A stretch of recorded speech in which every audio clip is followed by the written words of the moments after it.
And okay. All right. You should be seeing my the beginning of the payroll presentation. So we're going to talk today about payroll. This is largely the same presentation that is given at the annual school in August at UMass Amherst. Treasurers and collectors, one of the certification courses. We'll largely go through this. There's a lot of hot button topics that we'll hit.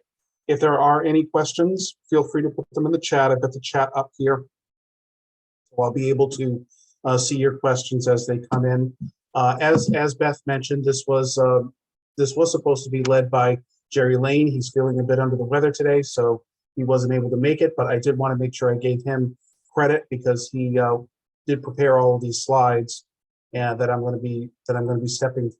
So if anybody ever wanted to contact me, you can just send me an email at my email address here in Newton at rmendez@newtonma.gov. It's right there on the header screen. So without further ado, we'll just dive right into it. We've got quite a bit of slides to go. I expect we'll probably go through about 2:30, but I do have a note here to try to wrap things up no later than 2:30, so you guys can get back to whatever it is you need to do during the day. So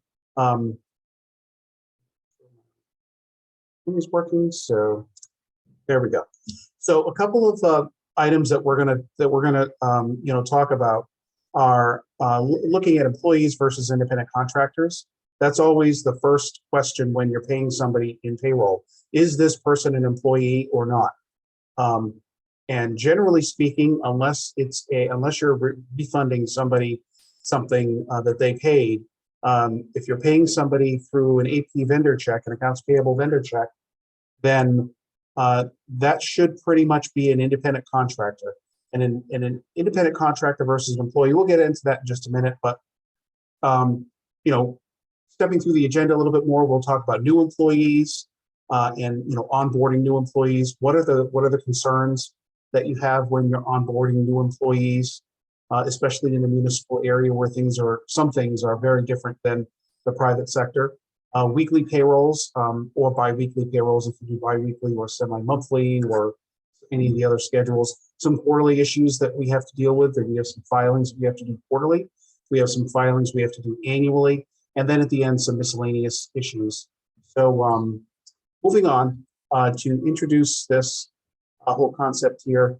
The treasurer generally inherits the responsibility for payroll. It's largely because the banking is definitely within our purview, but it's not exclusive. I mean, there's no law that says the payroll has to be under the treasurer. There are plenty of cities and towns where payroll is under the accountant's office or comptroller or auditor or HR or some other office. So there's no law that says it falls under the treasurer, but it does tend to fall in the treasurer's office more often than not.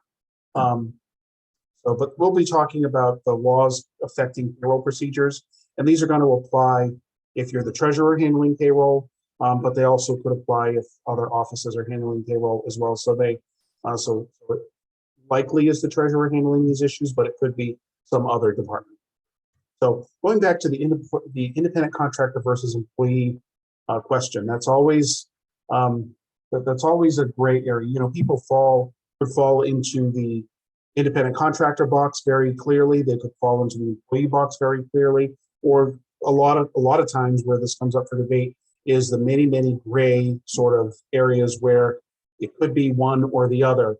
But generally speaking, if you're thinking about an independent contractor, you're talking about somebody who's doing work for you and you're one of their clients. Your city or town is one of their clients, but they could have other clients. An employee is somebody who is pretty much working for you. That's the sort of 30,000-foot way of thinking about it. But a couple of items that the IRS looks at, and then we'll talk a little bit about the state as well. But the IRS generally follows the common law. The state has a statute. The state of Massachusetts has a statute that says who an independent contractor is versus an employee. And the main difference that the laws are getting at, especially the state law, is that being characterized as an employee gives you a lot of rights, such as the right to collect unemployment insurance if you're fired or you're dismissed, the right to get workers' comp if you're injured while on the job. It gets you the right to unionize and all those kinds of things. Whereas independent contractors, people that are basically in business for themselves, don't have any of those rights. So, but for tax purposes, independent contractors have to file taxes one way, and employees get a W-2 form and they file their taxes in a much more simplified manner. We'll also talk about full-time versus part-time, hire date, some of these other issues that come up. There's some vocabulary issues that we want to talk about. OBRA, we all know what OBRA is, but what it is, all OBRA stands for is the Omnibus Budget Reconciliation Act of 1990. It was actually enacted in 1991. It's called OBRA 91, and it basically in that time frame, going back to the Tax Reform Act of 1986, that was when the federal government really kind of shifted the way it looks at municipal, state, and local government employees in terms of qualifying for things like Social Security and Medicare. Prior to the Tax Reform Act of 1986, and certainly prior to this OBRA law, 1990, which was actually enacted in 91, municipal and state employees were prohibited from being in Social Security and Medicare. We didn't have the option. They didn't want us. But then in 1986, they looked at us as a way of getting a lot of money into the system. So they started putting some requirements. First, the absolute requirement, starting with April 1st of 1986, was that we have to start paying Medicare taxes. So you may know some people who, you may have some people that are still exempt from Medicare. But also in 1990, they put this requirement in that if you are not a member of a state or local retirement system, then you have to start contributing 7.5% to a deferred compensation section 457 plan. And we've all kind of referred to that now as OBRA just because of the name of this law. Then there's also, TSAs, tax sheltered annuities. Those are 403Bs. Anybody who's an employee of a school department or a nonprofit, it's an educational or nonprofit plan, they can join 403Bs. But on the general government side, we're not allowed to. We're only allowed 457s. There used to be a distinction between a 453 and a 457 in terms of what you invest in and some of the rules. But at least a decade ago, the Congress changed the laws under, I think, a law that or something like that. And but now they're largely the same. There's some minor differences, but for the most part, it's retirement savings. Private sector, we call it 401k. So deferred comp is a 457. Then we also have flexible spending accounts. Flexible spending accounts are where you can contribute money to a medical savings account, a dependent care account, or now there's also transportation or parking, transportation or parking. If you are on public transit, you can contribute under these arrangements to pay for tests and things like that. But basically, the amounts that you contribute into a flexible spending account are, of course, pre-tax. They're not included in your taxable income for federal, state, or Medicare taxes. Then there are health savings accounts, which can be paired with a high deductible plan. So this is there are some plans that have very high deductibles, and because the deductibles are so high, there's a health savings account where you could either have an employee or an employer contribution into the health savings account to help pay for those deductibles. And then a cafeteria plan is, FSA can be part of a cafeteria plan, but you can also separate from a cafeteria plan. It allows you to pay for health and dental premiums pre-tax. So those are some topics. Again, if there are any questions, feel free to just put them in the chat, type them in the chat, and we can go back to them and review them in more detail. So moving back to employee versus independent contractor, it started going into it a little bit further, but how do you tell the difference between an employee versus an independent contractor? We talked about independent contractors are doing this as like a business. They're in business for themselves, whereas an employee is working for you. And how do you tell the difference? The right to control is a big difference. So the right to tell the worker, and I'll refer to independent contractors versus employees as the generic term of worker when I'm talking about one or the other. So if you can tell the worker where they work, so you say, here's your office, here's your desk, here's your telephone, here's your office supply budget, and you have the right to tell the employee, the worker, where they can work, what they can use, what tools they can use, and then that's going to sound more like an employee. If you don't have that right, based on your relationship with that person, so if that person has the right to have their own office somewhere, and they're buying their own desk, and they're buying their own office supplies, then that's going to look more like an independent contractor. Behavioral control. So if you have the right to tell them, how they can talk to you, how they can behave, how they can comport themselves, maybe even tell them how they can dress when they're working. That's going to sound more like an employee, whereas a independent contractor can work from home in their PJs if they want to, and you really don't have the right to tell them otherwise. Financial control is, you're controlling how they spend the money that you give them the authority to spend. So if you give them a budget, and you tell them that they can buy office supplies with the budget, you can also tell them that they have to buy their office supplies at the store that you've designated for whatever reason. Whereas a independent contractor has more control over their own, they're more given goals. So, if you're hiring a law firm as a independent contractor, a lawyer is an independent contractor, you're going to tell them, here's the outcome I want. Here's a case that we want to get the most favorable outcome, and it's up to them to figure out how to get there. Whereas if you have a city solicitor, you can tell them, hey, here's a case, but you're going to work on it in your office. You're going to be here from 8:30 to 4:30, Monday through Friday. That's when you're working. You can have the weekends off if you want, and have that level of control. So that's important. That's always an important first distinction. Is this person an employee that should be on payroll or not? And if they're not, then they should be getting a vendor check. The state of Massachusetts made things a little bit tighter in the direction of calling people employees versus independent contractors. It pretty much makes the concept, I don't know if you may have heard the term a 1099 employee. There really is no such thing under this statute. Anybody that might be called a quote unquote 1099 employee is really just an employee and should be getting a W-2 form and have the right to unionize and get workers' comp if they get injured on the job and all that stuff that comes with being an employee, and pay Medicare taxes and all that.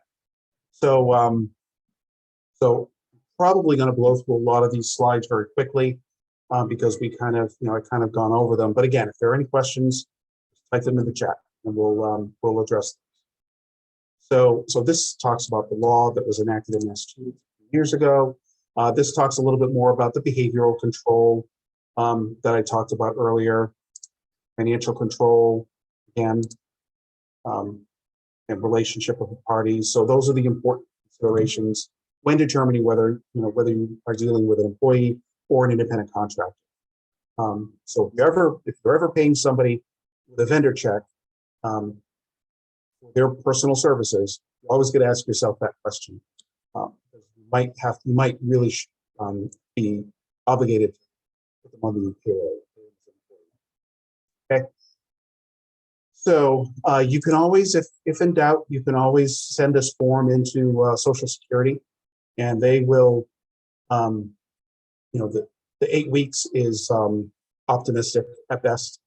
It might take a lot longer than 8 weeks to get a response out of Social Security these days. But you can send this form into Social Security. Again, they're really only going to answer the question for purposes of federal law. It's not going to answer the question for purposes of state law. And you could conceivably have somebody be an independent contractor at the federal level and be an employee for purposes of state taxes. That is theoretically possible. Never actually come across that myself personally, but it is theoretically possible. So just something to think about going forward. Again, why does this matter? Employees have all these rights and obligations that come with them, whereas independent contractors pretty much take all the responsibility on themselves. So now going into, we're going to shift gears going into hiring new employees. So when you need to onboard somebody and you determine that this person is in fact, this position is in fact an employee, and you've advertised and you've found the best qualified candidate and you hire them, you got to do a few things when you hire them. So you've got to verify their eligibility to work in the United States. So there's a form called an I-9 form where you have to get some documentation. You need their name and social security number, ideally from their social security card, but the I-9 form provides a list of acceptable documents. So there's a list A and then there's a list A and B. So at list A, so if we have somebody's passport, then they're okay, they can work here. If they don't have a passport for whatever reason, then or any of the other documents list A, then there is a series of documents that you combine. So for example, a driver's license and a social security card, that tends to be a typical combination. So you need to get that documentation from them.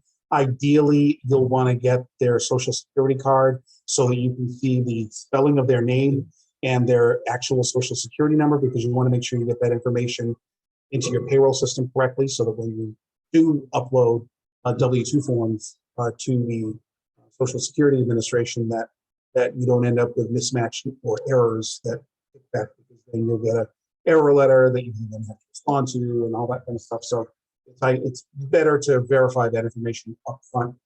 And you can log into Social Security. If you go to the Social Security website, which is ssa.gov, they also have a site called Business Services Online where you can enroll for the city or town, and there's a Social Security verification service that's available where you can verify, make sure you have the spelling of their name correct and their social security number correct as it is in the Social Security system.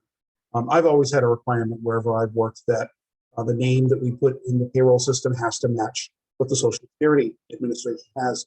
And if somebody got married or changed their name for whatever reason, then they need to get us documentation of that name change at Social Security. And it's really to avoid getting these Social Security mismatch errors. You've got to get a current W-4 form. And we'll get into this in a little bit, but the IRS recently, as of 2020, updated the W-4 form significantly. So now your payroll systems have to handle a pre-2020 W-4 form and a post-2020 W-4 form. You need an enrollment form from the retirement system, not optional. If somebody's job makes them eligible to be in your local retirement system or teacher's retirement, they must enroll as a condition of employment. The law does not make that optional. It is a legal requirement that they join a retirement system if they are eligible. That's governed under Chapter 32 of general law. If they are not eligible because they're part-time, they're below the threshold hours to join your local retirement system or the teacher's retirement system, then they are required to contribute 7.5% of their earnings into a deferred compensation plan, which we all refer to as kind of OBRA, because of that law that I mentioned earlier. So these are generally very part-time, seasonal workers often. So these individuals are required to contribute that 7.5%. When they're done working, they can get the money back, or they can leave it in there if they want to start saving for retirement. A lot of these people tend to be very young, so many of them will just get it back, and then when they're done at the end of the summer, some of them do leave it in there for savings at some point. But federally, the requirement is that if you are not if you are not a member of a retirement system and you are not contributing to OBRA, you are supposed to be paying Social Security tax, which is the 6.2% tax that private sector workers have to pay Social Security, and then the employer is required to contribute a matching 6.2%, just like Medicare. In Massachusetts, the laws are set up such that you're either in a retirement system or you are mandatorily contributing to OBRA. So under state law, we require one or the other so that nobody should be contributing to Social Security. But if for some reason somebody's not contributing to one or the other, then or is not a member of a retirement system or contributing to OBRA, then the feds basically want them in Social Security. So there should be nobody in Social Security, but there is that little thing out there that the feds might expect that if for some reason somebody is not in one or the other. New hire reporting is also required when you're onboarding a new employee. Basically, what they're doing is you're reporting a new hire to the Massachusetts Child Support Enforcement Agency, and that gives them the opportunity to plug them into their database and see whether or not the person is child supporting. If they do, you'll probably be getting a child support alert. So we got a question from Allison. Can it be any retirement system or just what our town is enrolled in to not deduct OBRA? It has to be, when I say a retirement system, I'm talking about either your city or county retirement system, whether you have your own city or town retirement system, or if you're a member of a county retirement system. If you are required, if somebody is working more than, I believe it's 20 hours a week, they are required to be a member of the retirement system. If they're a teacher and they're working more than the threshold, they're required to be in teachers. So they have to be in one or the other. If they are working less than the number of hours required, then they are required to contribute 7.5% of their income to a deferred compensation program known as that we refer to as OBRA.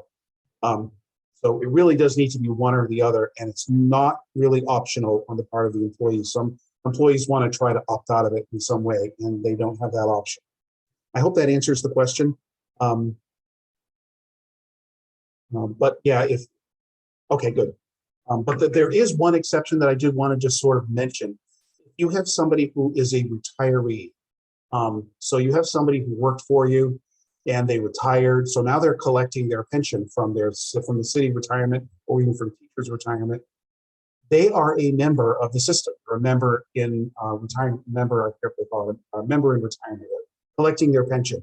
If that person then comes back to work, you are actually not required to collect OBRA from them because they are a member of a retirement system. They're collecting the pension.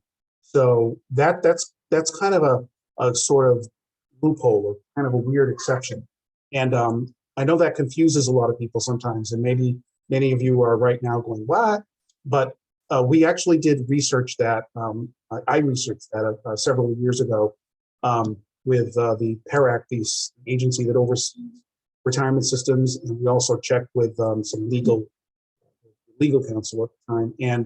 And the requirement is that somebody either be a member of a public employee retirement system or contribute to OBRA.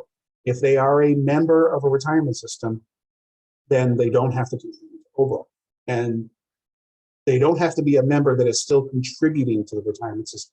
They can be a member that is collecting their pension, and they still don't have to pay OBRA. So that's a little loophole in there that sometimes people miss. But if you do have somebody that is retired that is coming back to work for you, you technically don't have to force them to pay again. So just another thought. So this is a new employee checklist. It kind of goes on to a couple of pages. This is something that Jerry, of course, who prepared these slides. This is something that he uses in the town of Dover for employees that are 20 hours or more. So again, 20 hours or more entitles you to health insurance if your town has adopted Chapter 32B, which most have, and also requires them. So, you have to get physical if applicable. Many city or towns send people to get a pre-employment physical, tax forms, I-9 form. This is BCBS Health, Blue Cross Blue Shield. Whatever health insurance your city or town uses, you'll need enrollment form. There's the HERD disclosure form if line. There's a form for that.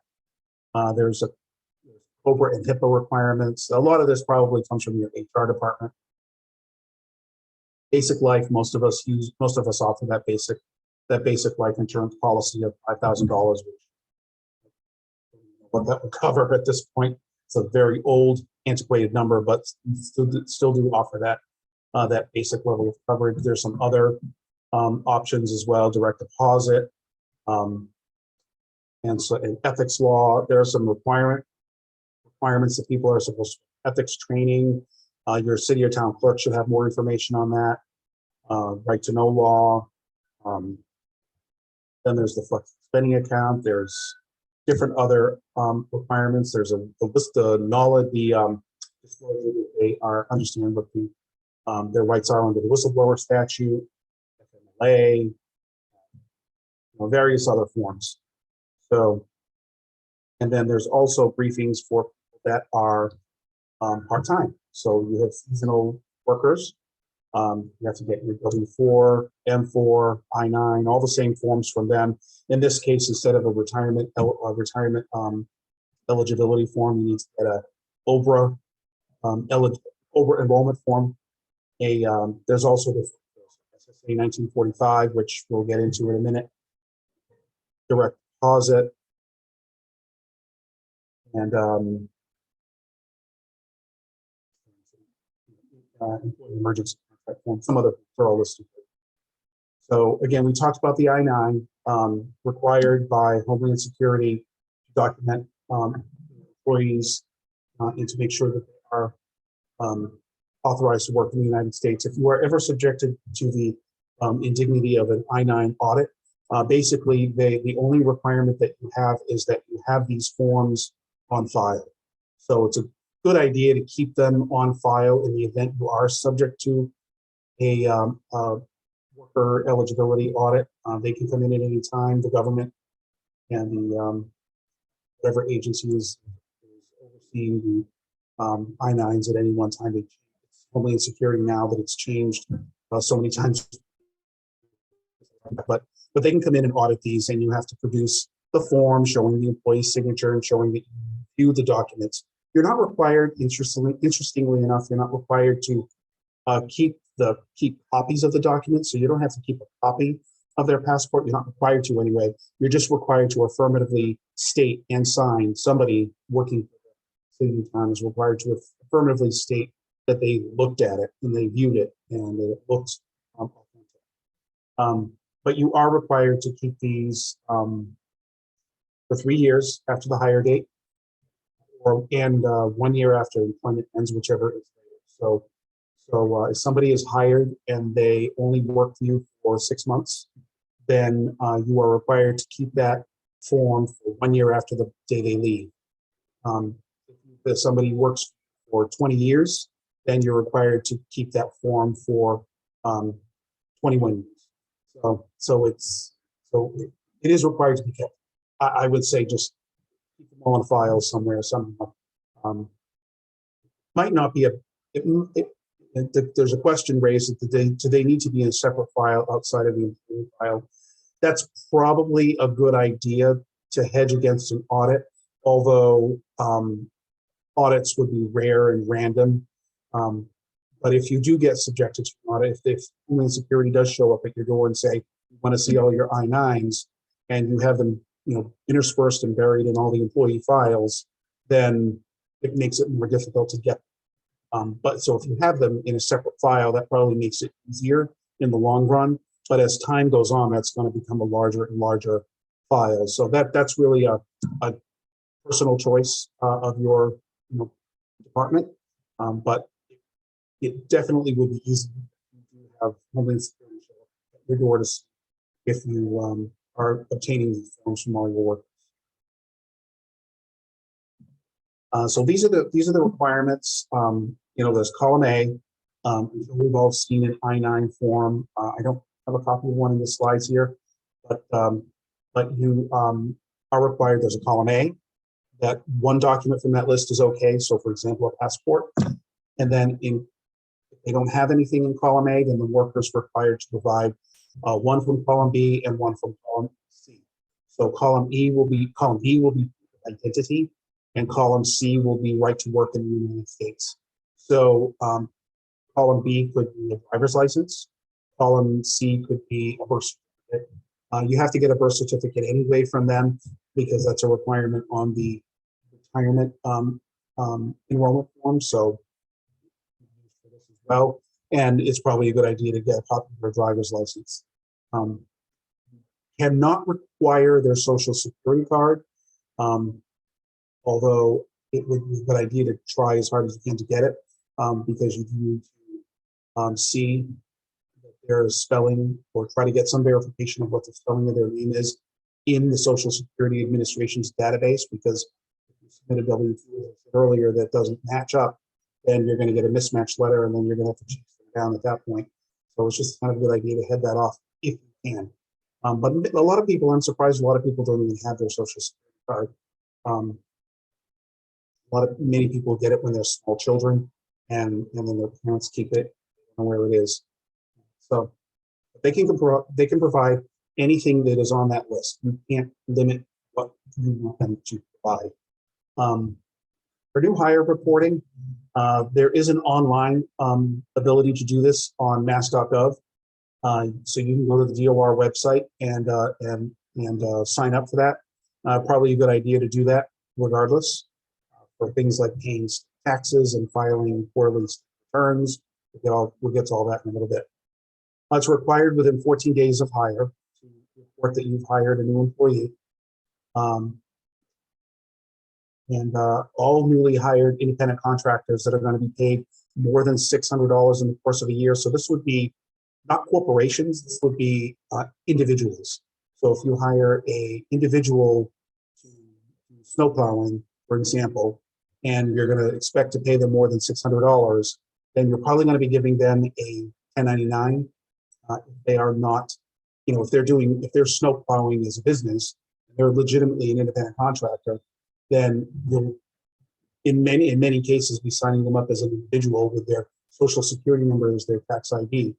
And if that's the circumstance, then you do have to report that as a quote unquote new hire for these child support purposes. If they're doing business under a business entity like a corporation or a LLC or something like that, then that doesn't apply. That's not considered a new hire for these purposes. This is the new hire contractor reporting form. So there is a form that you can have them fill out. It's probably easier to just upload it to, you get the form from them, so you have it for your files, and then you just type this information into the website and upload it that way. That's certainly more streamlined. But there is a form. So this is the HERD form. This is the Health Insurance Responsibility Disclosure form. No longer required by the state. This is employers with 11 or more full-time equivalent employees, most of us. This is somebody who is declining health coverage. So if somebody is eligible for your health insurance and they don't want it, they're supposed to fill out one of these forms. And then they're just supposed to be collected and maintained for a period of 3 years. The form is available from the Mass Division of Healthcare, Finance, and Policy. So there may be a similar, you may use a similar form to document an offer of health insurance or whether or not they're declined. So you don't have to use this specific form anymore, but you should have some documentation if somebody declines health insurance. And all new employees get notice about the health insurance marketplaces. So healthcare.gov has a generic one. That's the federal. Healthcare.gov is the federal government's health insurance website. There's a generic form that is applicable to all states. So that's another option as well. So the next thing we'll talk about is the W-4 form. So this is an old W-4 form. This is the pre-2020, I should say, W-4 form where the biggest difference is there on the old forms, there was no such thing as a head of household checkoff or the tax status. And you also used to give a number of exemptions that you were claiming.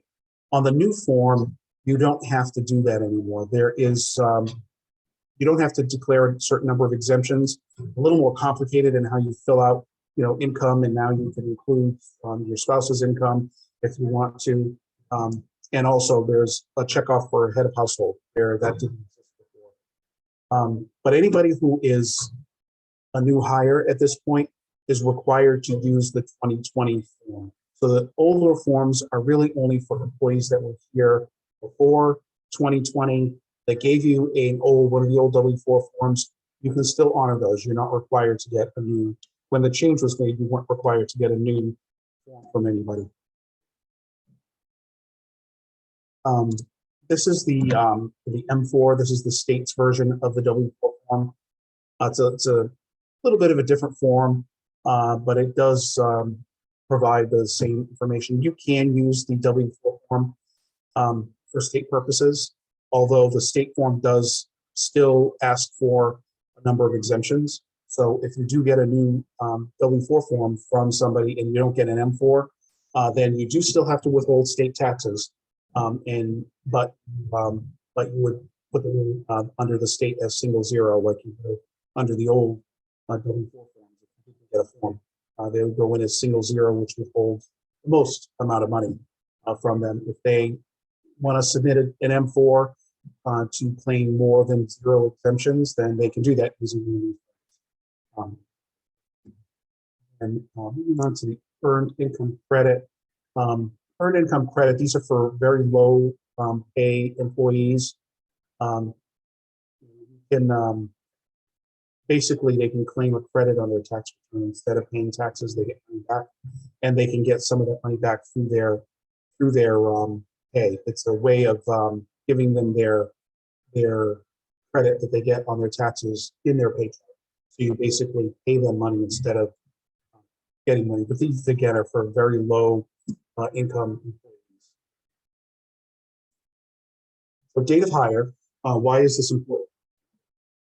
It determines Medicare eligibility, determines retirement contribution rate and plan, and also affects other benefits from a local perspective. So it is important to get the correct date of hire in there. There are also issues. So for example, longevity is an example. That starts with their date of hire. And I'll give you an example. I'll use myself as an example. I worked for the city of Newton back in 2012, 2014. I was the business manager for Public Works, and then I left. I went to another town, and then I came back. So then the question is my date of hire in 2012, or is it last year when I came back to the city of Newton in 2021? So what they had to do was figure out, okay, for me, the date of hire is a special number because you have to use that to calculate the start point for longevity calculation. So they figured out how many months I worked back then backed up my date of hire now to a date that is equivalent, so that I'll get longevity qualification for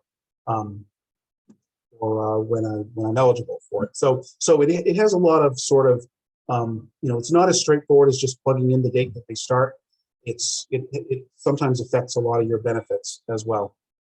For Medicare, again, I mentioned earlier that employees that were hired before the effective date of the Tax Reform Act of 1986, which is April 1, 1986, they are not supposed to be contributing to Medicare. They are grandfathered in under the old system, and they also likewise will not have any of their employment with the city or town count towards their 20 quarters to qualify for Medicare when they retire. So if they retire, they will have to either qualify for Medicare on their spouse's record or have to accumulate their 40 quarters to qualify for Medicare, which is the 10 years to get it from some other employment. But if their only employment was with the city or town and they can't qualify under their spouse's record, then they may not qualify for Medicare retire. In that case, if they're on your health insurance, they're going to have to be on the same plan as your active employees. You can't force them onto Medicare because they're not eligible. But for anybody who was hired after April 1, 1986, or anybody who had a break in service, or anybody who, one question I get often is they've been working in public service since 1980, and but they worked in another city or town, and now they want to come work for your city or town. That doesn't count. They have to be working for your city or town continuously since April 1, 1986. If they have any break in service, or if they're coming to you from some other city or town, their grandfathering exemption in Medicare is severed, and they have to start contributing to Medicare tax. It's a required tax. It's not an option. And also people who retire, people who are who might retire and then they're coming back to work for you part-time, on a part-time or seasonal basis, or they come working for you in the tax work-off program, which often happens. They are technically required to pay Medicare tax. You don't get exempt from Medicare tax because you are eligible to receive Medicare benefits. There's no such exemption. So it is required to be a withholding of 1.45% and a match, an employer match of 1.45%. And then what the employer ends up paying to the IRS is 2.9%, 1.45. There also is, I'll throw in here, there is a surcharge that went into effect recently for anybody who earns more than $200,000 a year. So once your Medicare applicable wages hit $200,000 a year, now for most municipal employees it won't, but I've actually seen, in my experience, we're now seeing more and more people hit that $200,000 threshold sometime late in the year, somewhere around October, November, for some of the higher paid employees or people that work a lot of overtime and details like police officers. A lot of them are hitting that $200,000 threshold, and then all of a sudden there's an extra 0.09% that has to kick in. It's only an employee withholding. It's not, there's no employer match required. So it's for employees that make more than $200,000, they are required to kick in another 0.09% towards Medicare tax. And again, all employees that are covered under Medicare are required. There's no opt-in, no opt-out.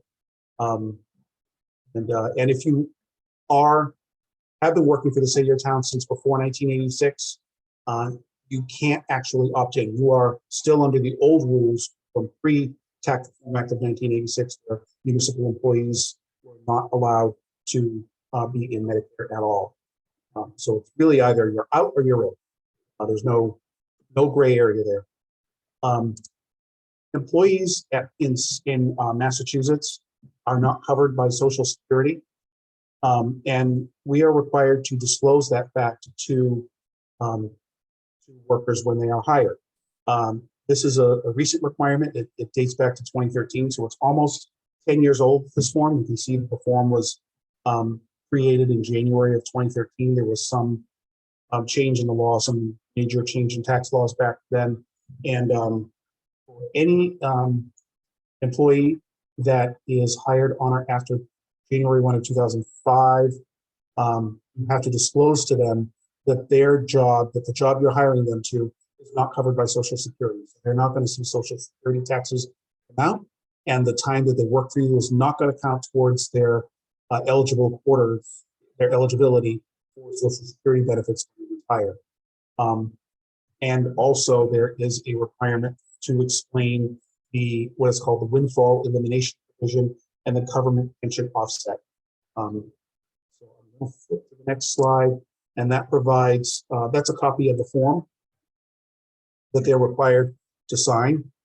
So the windfall elimination provision, if you hadn't heard of it before, what it basically says is that it uses a modified formula when you are retiring to determine what your eligibility is for Social Security, and it includes a reduction in your Social Security benefit for the time that you work for an entity like your city or town where they don't pay into Social Security. So essentially, you get a reduced benefit, and in many cases, your Social Security is completely wiped away. Under the government pension offset, that really affects the spouse or widow or widower widower's benefits that you would be entitled to. Those are offset if you are getting a state or local government pension. So there are a couple of flyers that we can send out that Social Security puts out that explains these in detail. It explains the formula for how they calculate the Social Security benefits, which I actually found illuminating, and also what they reduce in the windfall elimination provision. And it also explains the government pension offset in more detail. And if I have a chance, I actually will. Put in the sorry, I didn't need to pop that up on you, but I will. I can include a link to the publications that Social Security puts out on these. So, as I mentioned earlier, all full-time employees are required to become members of your contributory retirement system. Contributory versus non-contributory. Some of you may have non-contributory employees. We had our last non-contributory employee pass away, so we no longer have any non-contributory employees. Those are people who vested in the pension systems that existed before the current version of Chapter 32B was 32 was enacted, and that was back in the 40s. So these are people that had to have vested in the retirement systems that existed before the 1940s. So that's why most of the people that are in non-contributory pension that are receiving payments from us are typically probably up there in years, or they might even be a surviving spouse of somebody. But most are in contributory retirement systems. That just means that you contribute towards your retirement, which is holdings come out of all of our paychecks. And you are all employees that are working more than 20 hours or more per week, comes out to 1,040 hours per calendar year, are considered to be full-time for purposes of retirement and required to be members. There was pension reform that took place back in 2012, so there are different rules for whether or not you vested before 2012 or whether or not you are vesting or vested after 2012. There's a $5,000 minimum income to participate. Once you are a member, you're always a member. So, for example, if you work more than 20 hours in a pension system and join your local city or county retirement system, but then your job's hours are reduced to less than 20, you don't then go on to OBRA. You're supposed to stay on the retirement system. So, if you as an individual employee, once you become a member of the local pension system, no matter what changes with your job, if your job's hours are reduced, whatever happens, you go to a new job that is less than the 20 hours a week, you still contribute to your pension system. There should be no such thing as somebody going from being a contributory member, a contributory retirement system member, being downgraded to OBRA. It really is only the other way around, because it's once you're a member, you're always a member. When in doubt, consult the local retirement board, but that should pretty much be the general rule. This is a copy of the new member enrollment form. You can also get this on the website at www.mass.gov/PERAC, P-E-R-A-C. PERAC is the Public Employees Retirement Administration Commission. They're the oversight agency that oversees all of the retirement systems, and they have their own website. There's actually a lot of good information there. If you want to do some more research on retirement systems, you can look up your own local retirement systems profile page through their website and see how well funded your system is, and see who the retirement board members are, and look up a lot of different information. And there also are some tools there to estimate your pension. You can put in some factors, and it'll based on different factors, you can model what you think your pension might be when you retire. So there's a lot of tools there. It's a good resource. I check it out. The amount of money that we are supposed to be holding from employees depends on when not when they were hired by your city or town. This is when they began their public service with the Commonwealth, in the Commonwealth of Massachusetts, as long as they haven't taken out their withholdings. So somebody joined, started working in public service before 1975. So in 1974, somebody started working for the Commonwealth of Massachusetts, and then last year they started working for your city or town. They only have to withhold. You only have to withhold 5% from their pay, unless there's always an unless they, in between when they started working and when you hired them, they withdrew all their money from their retirement system, from their pension account. Once they withdraw their money from their pension account, they lose their grandfathering. They lose the benefit of the grandfathering clause. But if they kept their money in the system, and then you hire them at a later date, then the date they first join is the operative date, and what you use for figuring out how much their percentage is. So if somebody was hired, if somebody started working in public service and has kept their money in ever since, from pre-1975, it's 5%.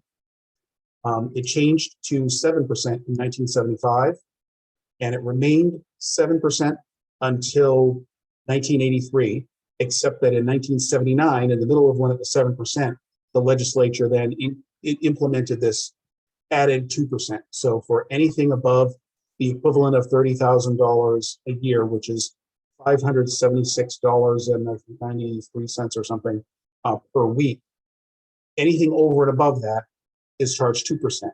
So if you make $600 a week, round numbers, the whole $600 will get charged the base 7% or 8 or 9%, and then anything above the 576 is charged the 2%.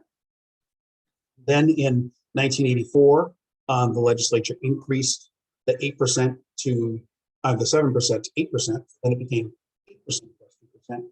And then in 1996, they increased it to 9%, and it's been that way ever since 1996. And if you look at most of 576.92, is actually right there. So if you actually look at the actuarial analysis for most of us, which are Group 1 members, most Group 1 members in municipalities are typically either Group 1 or Group 4. Group 4 is police and fire, public safety employees. Everybody else is pretty much Group 1. I believe Group 2 is nurses at state hospitals and state troopers or something like that. So Groups 2 and 3 don't apply to us. It's really Group 1 or Group 4. If you between the lines in the actuarial analysis that the retirement systems put out, they have these actuaries value the system to determine how much the cities or towns have to contribute towards our pensions. You'll notice a little sort of detail in there, and that is that for us Group 1 employees on an actuarial basis, this 9% plus 2% pretty much pays for our pension if we end up collecting from us. It's really the contribution that the cities and towns are making are paying for the 4%. I mean, the Group 4 people, the fire, because they get an enhanced benefit, they can retire earlier, so they have more time theoretically that they're in retirement. And also the biggest chunk of what cities and towns are paying for is what's called the unfunded prior employment, prior to pension reform. 1987, I believe it was, the legislature enacted a version of pension reform that basically required full funding of the pension liability. So ever since 1987, cities and towns have had to keep track of their unfunded pension liability, and they're supposed to have it all paid off within the next 10 or 15 years on your city or town and what system you're in. So we're getting to the point where everybody has to be fully funded, but until then, we're required to make these contributions. Prior to 1987, these retirement systems were operated on a pay-as-you-go basis. So that basically means that cities and towns withheld from current employees took that money and paid that same money to the retirees, and whatever the difference was, the city or town had to kick in that difference to make up the difference. That was called pay-as-you-go, as a pay-as-you-go system. In 1987, they had to recalibrate everything and recalculate what would have had to have been in the bank, so to speak, for everybody to basically be on a fully paid system, so that if the city or town, quote unquote, went out of business, everybody would still get their pension. So that's when they started calculating that. And when they recalibrated everything, of course, they hadn't been contributing for years. So there were a lot of people that vested prior to 1987 that they had to make up for, and they're still making up for that. And that's expected to be caught up within the next decade to a decade and a half. The teachers' retirement basically follows the same system, with the exception that they have this retirement plus option for members that were vested before July 1, 2001. They can contribute 11% on everything, and they get an enhanced benefit. So I'm going to not really say more than that, because it really is just, you'll see that a lot of teachers contribute 11% as opposed to 9 plus 2 on everything over $30,000. But one of the big questions that comes up with retirement is what wages are subject to these withholdings. And basically what it comes down to is, what is their regular compensation? That's the term of art that is used in General Laws Chapter 2. It's what is an employee's regular compensation? And that is basically, it's supposed to be their base pay. The theory is you're not supposed to be paid a pension on things like overtime, bonuses, and things like that. It's supposed to just be your base pay. But then what is base pay? And union contracts ended up getting, so that we can try to include more things in base pay or exclude things from base pay depending on the order of the day. But the law really is intended to really hone in on what is regular compensation. So it's, the annual rate of compensation approved in a salary schedule, so base salary, educational incentives, so that would be also known as twin bill police officers, and also educational incentives could really be negotiated with any other workers. For example, I've been in a town where firemen also got a lesser version of educational incentives. Longevity payments are also considered part of regular compensation. That's actually by statute. Premiums for shift differentials, so that would be somebody working the night shift and it's off schedule. That's really part of their base pay. And of course, cost of living adjustments, cost of living bonuses, so retro. Union was out of contract for a number of months, and then all of a sudden they settle. There's usually some kind of retro payment. That's typically considered regular compensation. But then the question is, what is excluded from regular compensation? There's a lot. So it's going to be overtime is the big one. And amounts paid as premiums for working holidays, except as authorized by law. That gets a little complicated. So that's holiday pay. So a lot of times police officers and firefighters and people that have to work during holidays because police are still there, even though it's a recognized holiday, unlike us who get to stay home. So they get paid for the fact that they're there. And a lot of their contracts also give them a premium to recognize the fact that they're working. So they get quote unquote holiday. And that may or may not be retirement eligible. So you really have to ask your retirement board. That's not something you can paint with a broad brush. Bonuses that are other than cost of living bonuses. So I know recently, because of the COVID pandemic, so a lot of cities and towns are giving employees sort of what they call a stipend or a bonus, or something out of the ARPA funding is being paid to employees as sort of a bonus for having to deal with everything during the pandemic and everything that we've had to go through.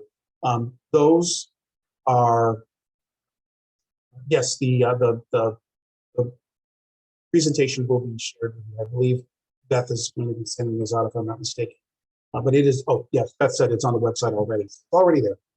But COVID bonuses, that's an example of something that is likely not going to be called retirement income. So that's a bonus that people may see depending on what city and town you're in, may or may not see it. But if you do see it, it's likely not going to have retirement taken out of it.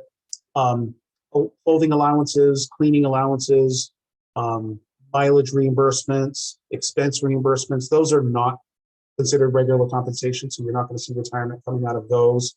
Vacation buybacks, usually some cities and towns have a benefit where at the end of the year, unused vacation time can be paid out to an employee as opposed to carried over. That should not be considered retirement income. That's considered more of a bonus. Or at the end of employment, some people might get a vacation payout at the end of employment. Those also likewise are typically not considered retirement eligible. Early retirement incentives by statute are definitely not. So oftentimes you see this happen every once in a while where the state will allow cities and towns to offer these. Basically, you get whatever dollar amount. It's usually kind of a random dollar amount, several $1,000s a bonus for people that elect to retire a few years earlier than they're eligible, they would otherwise be eligible to as an incentive. So when those are paid out, those are definitely not retirement eligible, and any other payments made as a result of notice of retirement. So cities and towns can sometimes offer some kind of local bonus or incentive to retire early. Those are likewise not considered retirement eligible. So here's just an example. So Mary was hired in 1981, earned $650 a week. Her retirement would be 7% of her regular compensation, or $45.50. But because she was hired after 1979, she still is paying just the 7% on everything, but then has to pay 2% on the difference between 650 and 576.92. 576.92 again times 52 equals $30,000. So it's the equivalent of the weekly equivalent of $30,000. So she has to pay 2% of that difference, which is 7309 times 2% is an extra $1.46. So the total retirement deductions would be 7%, $45.50, and 2% would be the $1.46, which totals $46.96. So another example, this is somebody who's in math teacher's retirement. Joe was hired to teach math in August of 2020. So he's going to get $3,500 salary, $250 training pay for a class that he took, $50 covering a study hall for an absent teacher. So his gross $3,800. What would his MTRS deduction be? So let's take a look. So since 2001, teachers are contributing 11%. So his pensionable pay is only $3,500. So if we go back, under teachers' retirement, his $3,500 salary, this is base pay. Teachers' retirement does not consider any of these other amounts that he gets to be pensionable because they're not part of his base salary. So moving forward again, $3,500 times 11%, $385. That is his pension benefit. So to look at another example, again, as a treasurer, hired in August of 1998. Interestingly enough, August of 1998 is my anniversary date. That's when I first started working in public service. That is just strictly a coincidence. I don't think Jerry knew that. But in any case, Jen, or you could call her Ron, her salary is $4,600 bi-weekly. This week, she's getting her certification stipend of $1,000. She also gets a $50 phone allowance. So the gross pay this week, bi-weekly schedule, is $5,650. So what is the retirement going to be? Okay, so because she was hired after 1996, the deduction amounts are going to be 9% and 2%. $1,000 is the educational, is the certification. So because that's considered an educational incentive, that's part of regular compensation. The $50 is not considered pensionable. It's for a thing.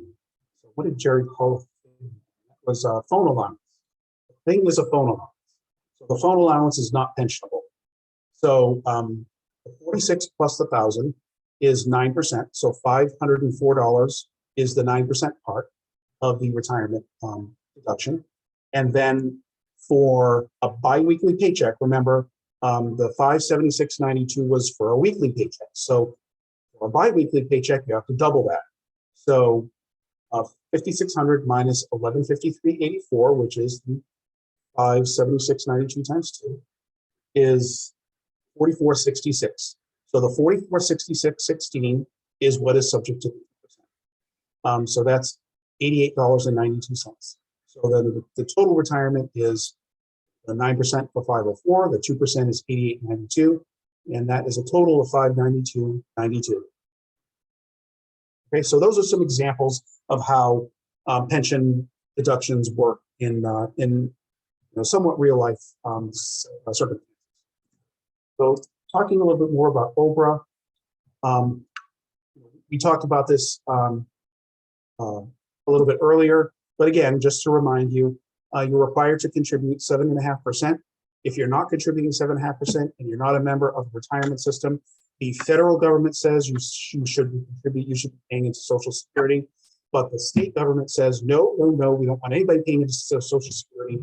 So the state government actually is what requires the state rules. It's actually an agreement that the state has with Social Security. It's referred to in Section 214 agreement. And in that agreement, the state makes the rule that public employees in Massachusetts shall pay the 7.5%. The state is what makes it mandatory. All the federal government says is pay into the OBRA plan or Social Security.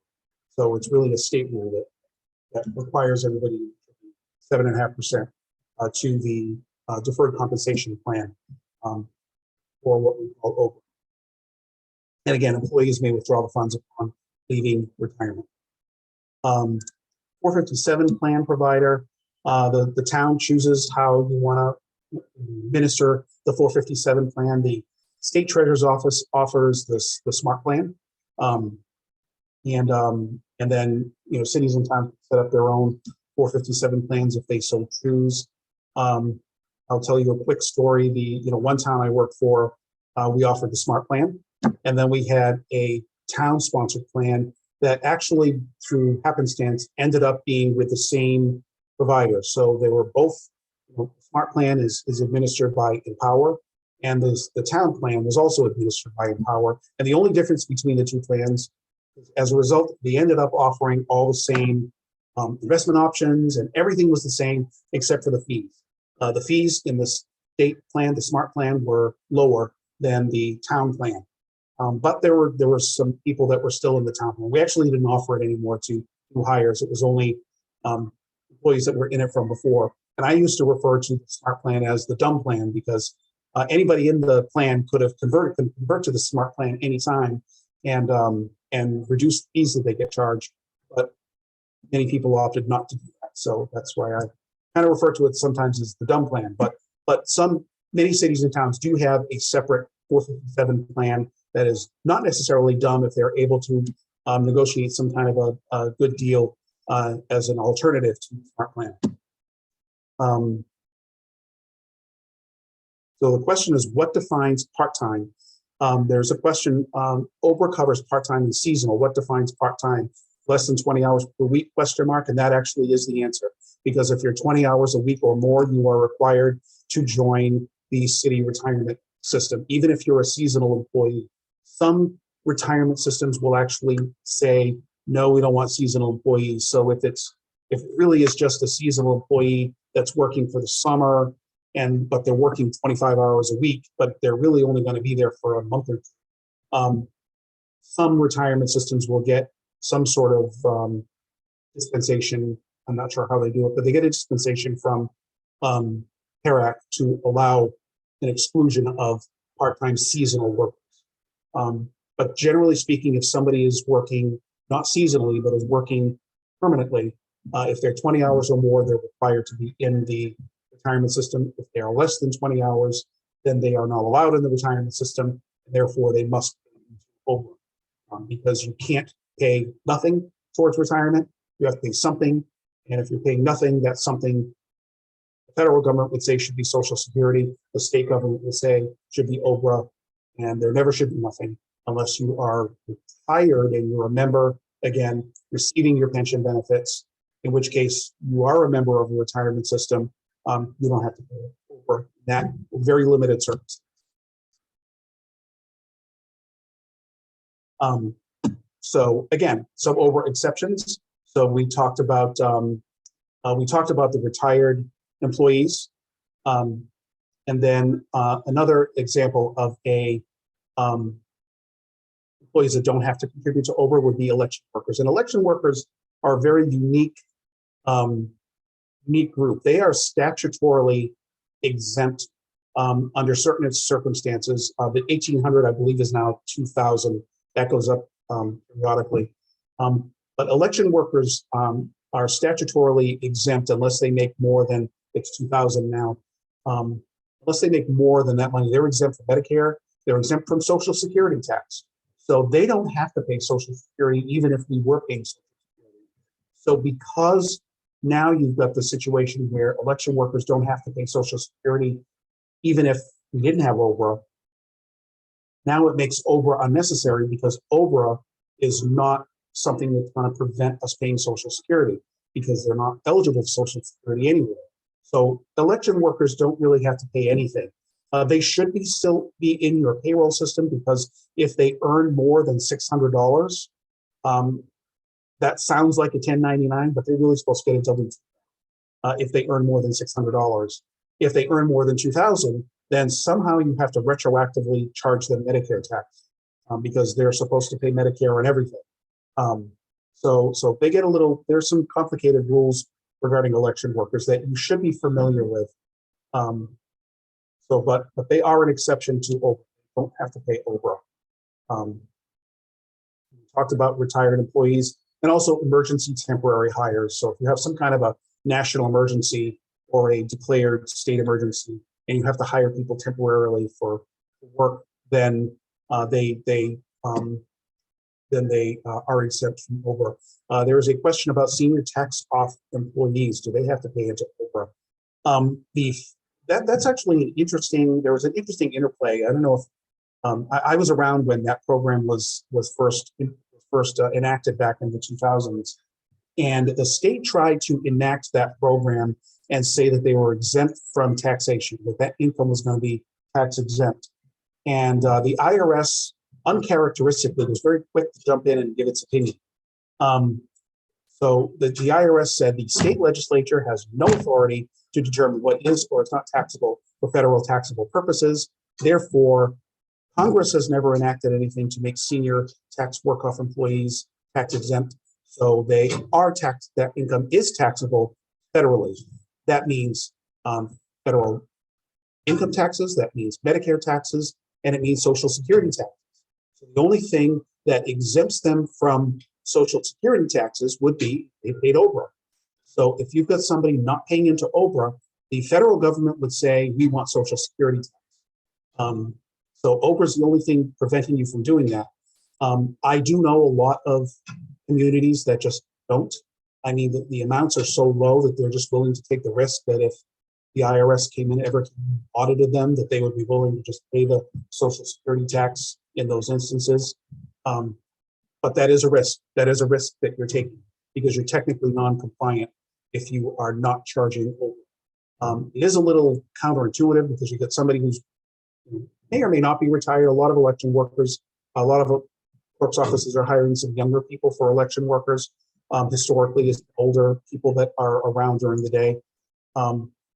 But technically, they're no different than a part-time seasonal worker as far as OBRA is concerned. So we should be collecting OBRA from senior tax off workers. I think I messed up in the election workers in there.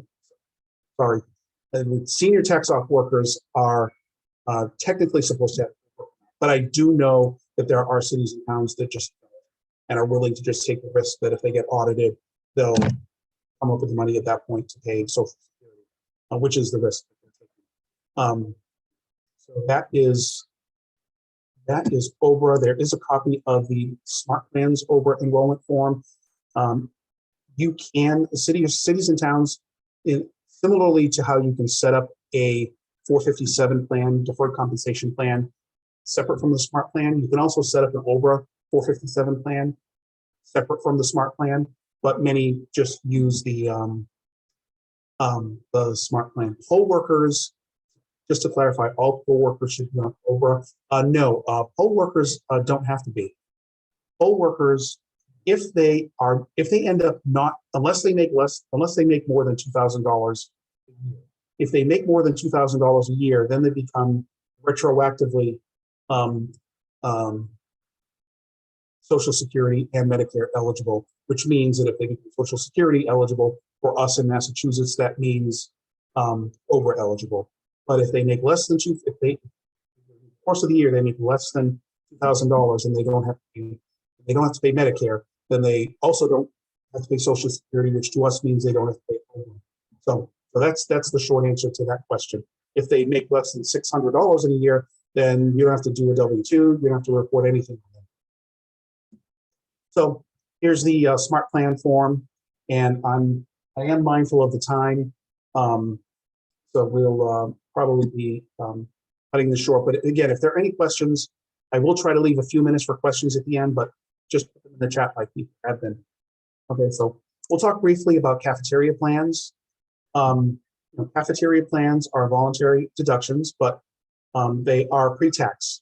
So they are withheld from employees. So this would be health insurance. It could also be flexible spending accounts. It could be health savings accounts. Cafeteria plans under the Internal Revenue Code, Section 125, are exempt from federal, state, and Medicare taxes. So there are various programs people can sign up for. This is an example. Many of you may use cafeteria plan advisors out of Braintree. I know we use them in Newton. Actually, all the towns I've been in have used them.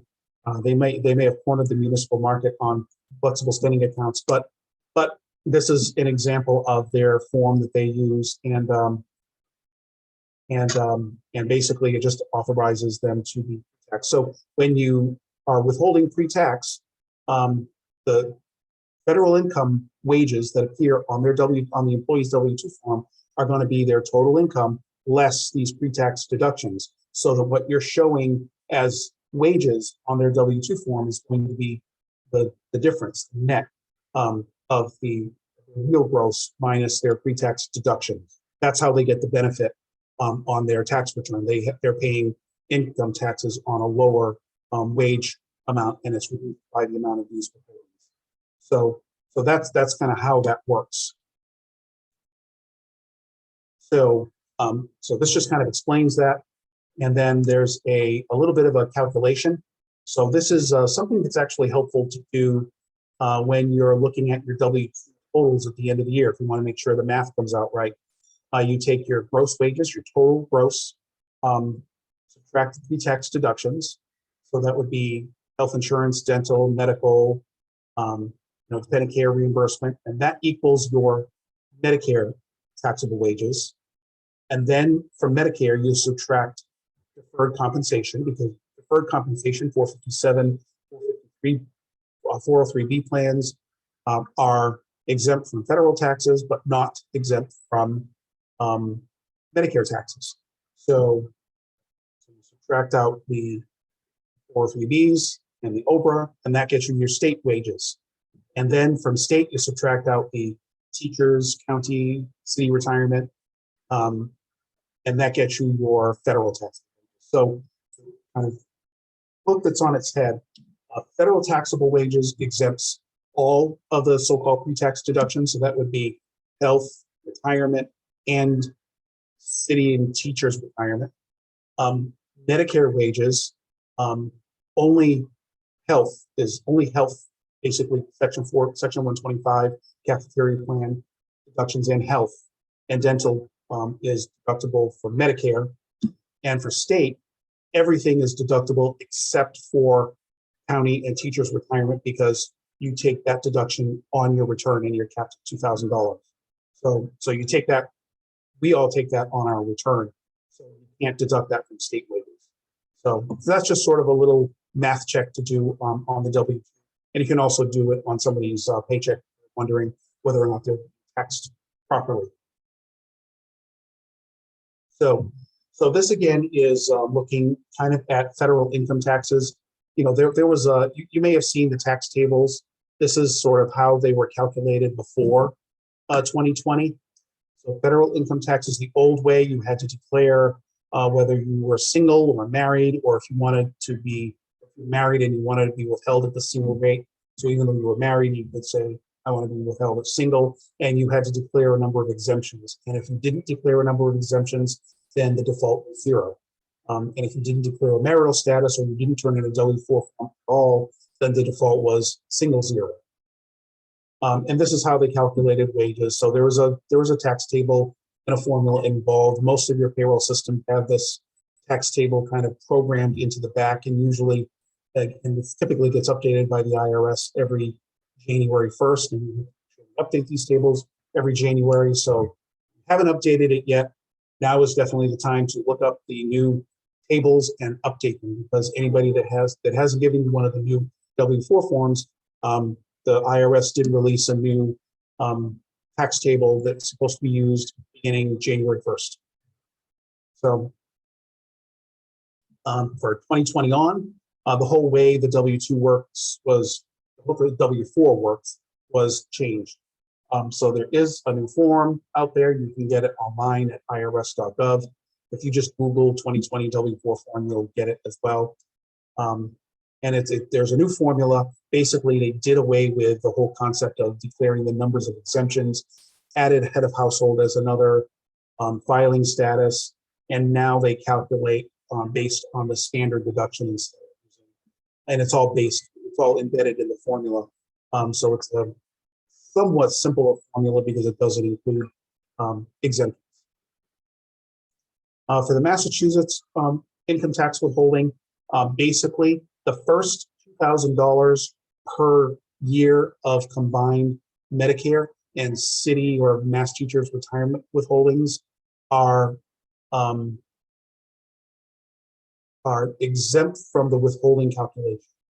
So for the beginning of every year, January 1st, most people will see their state tax withholdings jump a little bit. And then because the exemption resets, this 2,000 gets reset to 0. And then as you progress through the year, at some point, employees each individually are going to hit the $2,000 cap for the combination of Medicare and retirement withholdings. And once you hit that $2,000 cap, expired that cap, and then everybody sees their state taxes jump up a little bit, and it stays that way until the end of the year when the 2,000 resets. So that's just something to keep in mind. You can still claim numbers of exemptions, and you get $85 per exemption, and then the rest is multiplied by 5%. We have a flat tax rate in Massachusetts, unlike the federal government, which has the brackets. So calculating the taxes is relatively simple, but you have to keep in mind that $2,000 exemption.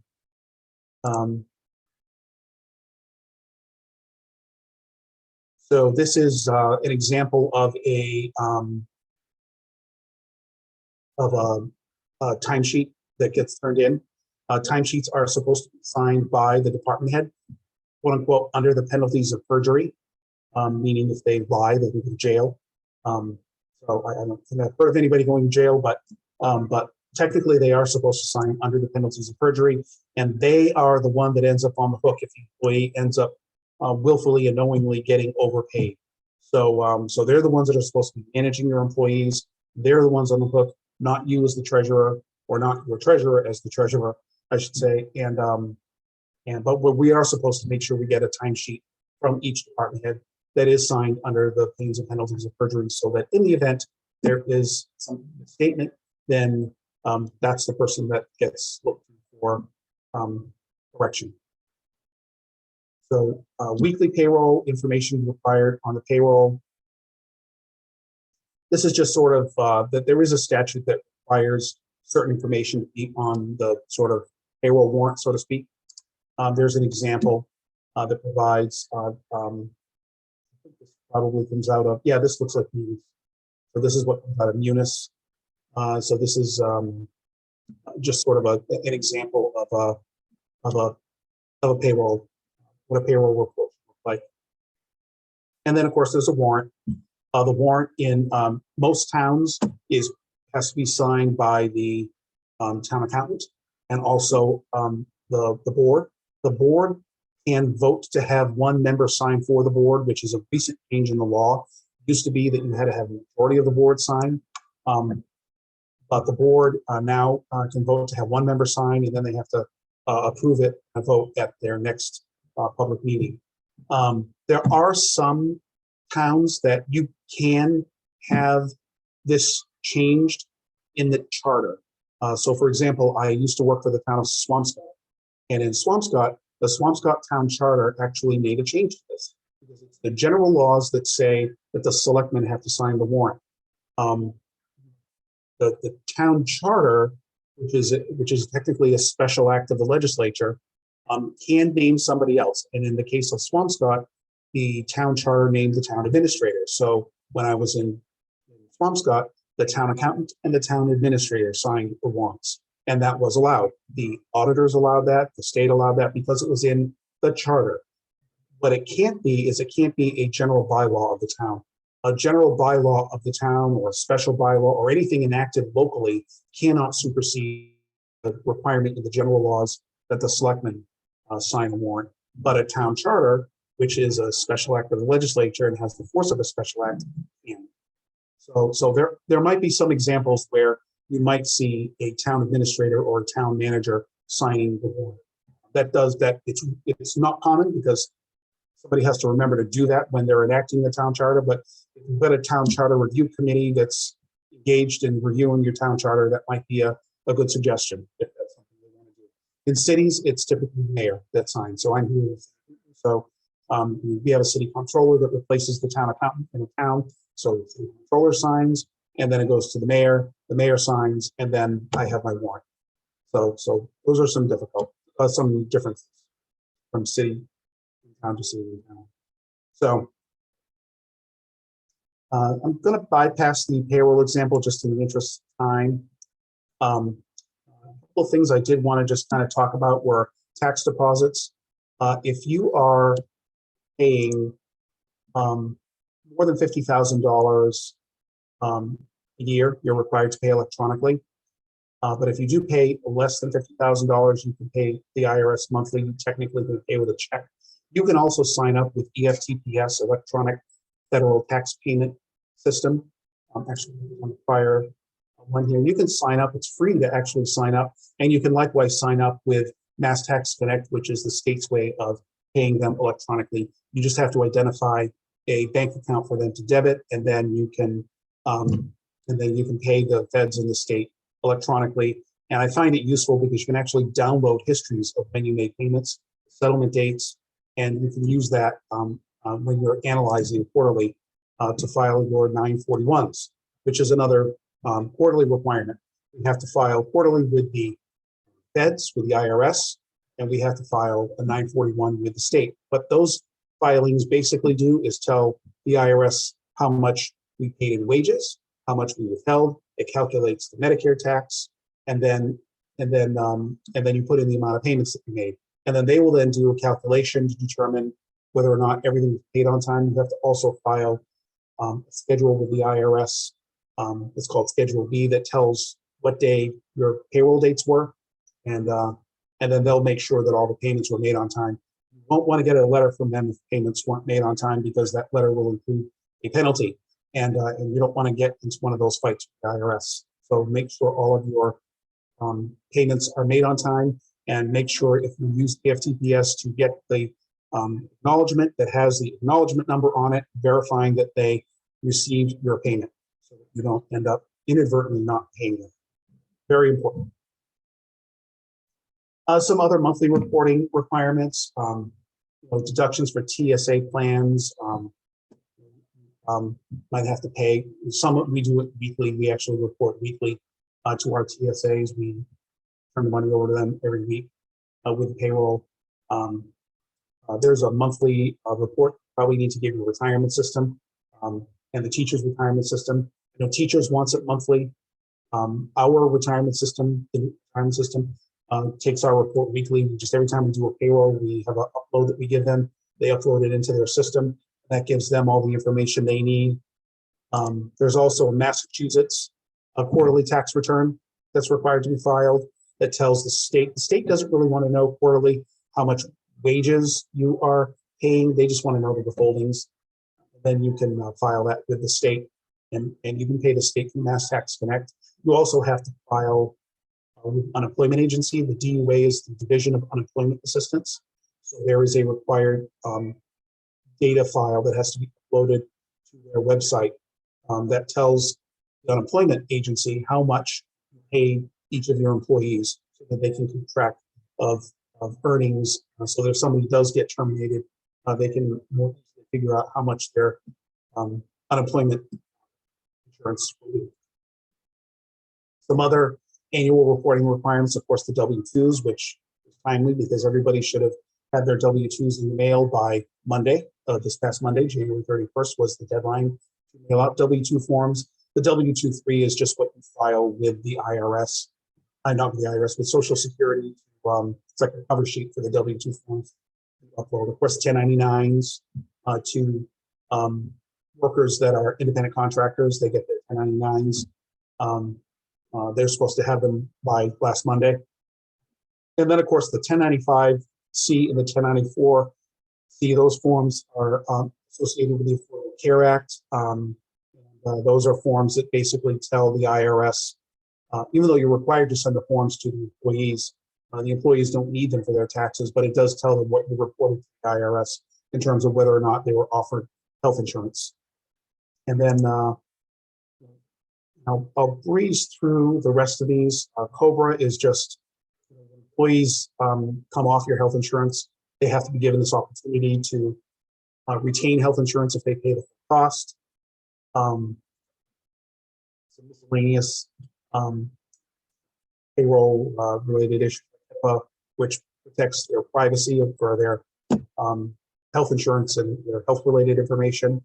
TEFRA is a law that requires employees that are hired after the age of 65, if you have somebody that's Medicare eligible, because they're over the age of 65, but they're still working for you, they can't join Medicare. They have to wait until they're actually retired. And there's some other courses that are probably rushed through that are better left to courses of their own, like Family Medical Leave Act, Massachusetts Parental Leave Act, FILSA, the Fair Labor Standards Act, Fair Labor Standards Act. There's the minimum wage. The minimum wage is higher now. This is a year ago, actually. And then there was a Equity Act that was enacted in 2018 that talks about making sure that we pay comparable pay to people regardless of gender and other protected classes. And that is pretty much the end. I'm not going to go through the payroll problem. If there are any questions, I would be happy to take them now. If not, I don't know, Beth, if there were any closing remarks that you or anybody else was going to make, but other than that, I am pretty much done talking. If anybody has any questions, I'm happy to answer them. Thank you, Ron, for amazing job and pinch hitting and last minute. But everything is on the website. Just go to masscta.com and go to the Education and Staff Day 2022, and everything is right there. And it should be very helpful. I'm going to have all the recordings up probably by tomorrow morning. So we should be all set. Speaking of recordings, I'm turning us off right now.